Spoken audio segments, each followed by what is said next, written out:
Assalamualaikum warahmatullahi wabarakatuh. Perkenalkan, nama saya Ageng Arya Krisna Dwi Pangga. Pada kesempatan kali ini saya akan menjelaskan tentang FCFS, di mana FCFS itu first come first service, di mana yang artinya proses yang datang pertama dilayani terlebih dahulu, tidak peduli apakah burst time-nya panjang atau pendek. Sebagai contoh, berikut ini terdapat proses pada sebuah CPU dengan arrival time atau AT dan burst time atau BT-nya masing-masing.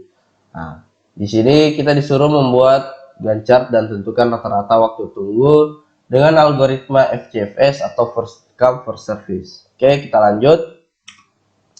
Nah, jadi ini Gantt chart-nya. Jadi pada waktu ke 0, P1 ini langsung masuk ke antrian dan langsung diproses atau dieksekusi. Lalu pada waktu kedua, P2 langsung masuk antrian. Pada waktu ketiga, P3 masuk antrian. Pada waktu kelima, P4 masuk antrian. Dan pada waktu ke-9, P5 masuk antrian. Oke, pada waktu ke-12, P1 ini sudah tidak ada karena sudah selesai. Kemudian P2, P3, P4, P5 masuk ke antrian dan P2 langsung dieksekusi. Pada waktu ke-20, P3, P4, P5 masuk antrian dan P3 langsung dieksekusi. Pada waktu yang ke-25, P4, P5 masuk antrian dan P4 dieksekusi. Nah, pada waktu ke-27, P5 langsung dieksekusi, masuk antrian dan langsung dieksekusi sampai ke waktu ke-28. Nah, mari kita menghitung waktu tunggunya. Baik, untuk P1 ini 0. Kenapa 0? Karena dia langsung masuk antrian dan langsung dieksekusi. Jadi secara langsung dia tidak memiliki waktu tunggu. Sedangkan untuk P2, waktu masuk antriannya itu pada waktu kedua dan waktu eksekusinya 12 pada waktu ke-12. Jadi 12 kurang 2 sama dengan 10.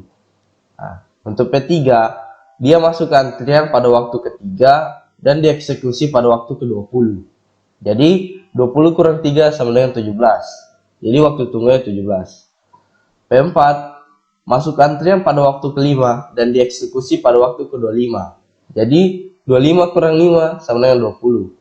Dan untuk P5 masuk antrian pada waktu 9 dan dieksekusi pada waktu 7. Jadi 27 kurang 9 sama 18. Nah, baik, kita jumlahkan semuanya ini waktu tunggunya. Jadi total waktu tunggunya itu 65. Jadi kita hitung, karena di sini ada 5. Jadi rata-rata waktu tunggu AWT adalah 65 per 5, 13. Jadi sama dengan 13 satuan waktu. Oke, kita lanjut. Nah, yang kedua kita akan membahas tentang shortest job first atau SJF yang non preemptive. Nah, jadi jika proses yang datang memiliki arrival time yang sama, maka proses yang burst time yang paling kecil dan pendek akan dilayani lebih dulu. Kita ambil kasus yang seperti tadi dengan tabelnya juga. Proses P1 arrival time-nya 0, burst time-nya 12. P2 arrival time-nya 2, burst time-nya 8. P3 arrival time-nya 3, burst time-nya 5. P4 arrival time-nya 5, burst time-nya 2. Dan P5 arrival time-nya 9, burst time-nya 2. Di sini kita akan membuat Gantt chart dan menentukan rata-rata waktu tunggu dengan menggunakan algoritma SJF atau shortest job first yang non preemptive. Oke, kita lanjut.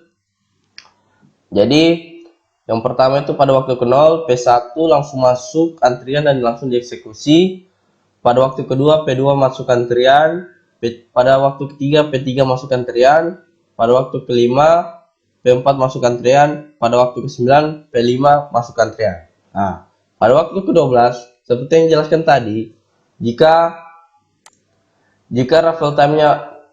proses yang datang memiliki arrival time yang sama, maka proses yang burst time-nya paling kecil dan pendek akan dilayani lebih dulu. Oke, mari kita bandingkan di antara P2, P3, P4, P5, mana yang burst time-nya paling kecil. Mari kita lihat pada tabelnya. Di antara semuanya yang paling kecil burst time-nya itu P5. Jadi P5 langsung masuk antrian dan langsung dieksekusi. Nah, sampai waktu ke-13, P5 telah selesai. Nah, pada waktu ke-13 kita bandingkan lagi di antara P2, P3, P4, mana yang paling kecil burst time-nya. Dapat kita lihat P2 berstamina 8, P3 berstamina 5, dan P4 berstamina 2. Jadi P4 langsung masuk antrian dan langsung dieksekusi.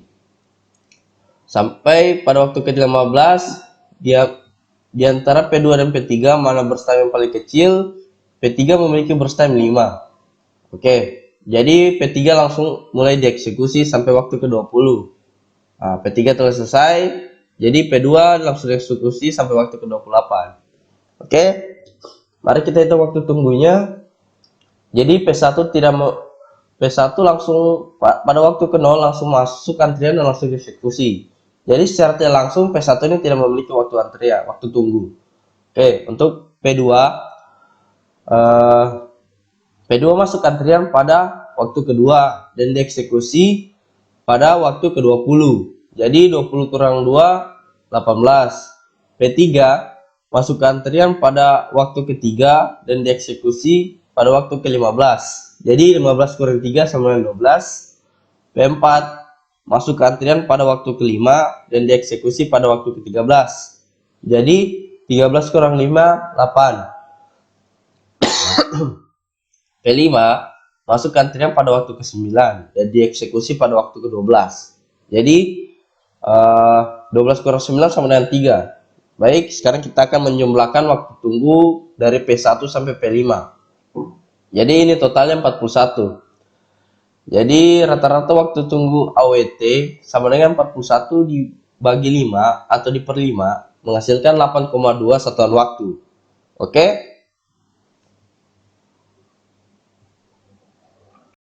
Oke, kita lanjut. Yang kedua B, surplus job first atau SJF yang preemptif.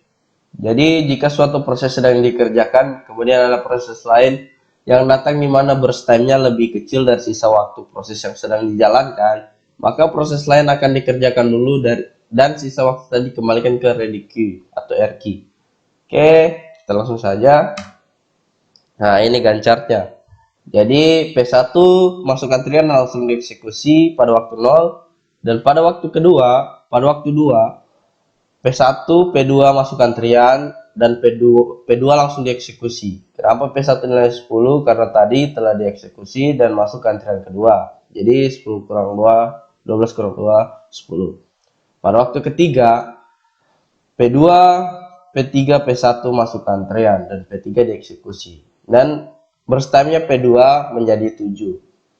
Oke, pada waktu kelima, P4, P1, P2, P3 masuk ke antrian lagi dan P4 juga masuk ke antrian dan burst time P3 menjadi 3 dan P4 langsung dieksekusi.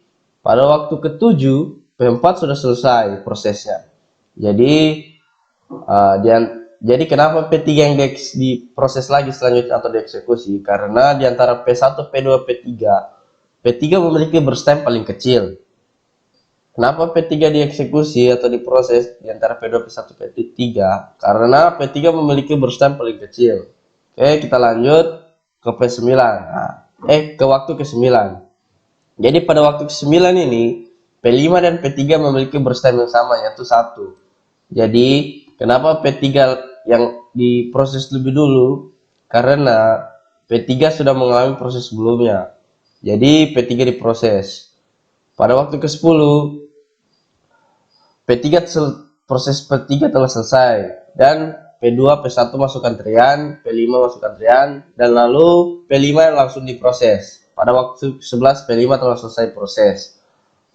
Dan di antara P1 P2 nilai burst time P2 lebih kecil daripada P1 yaitu 7. Jadi P2 diproses.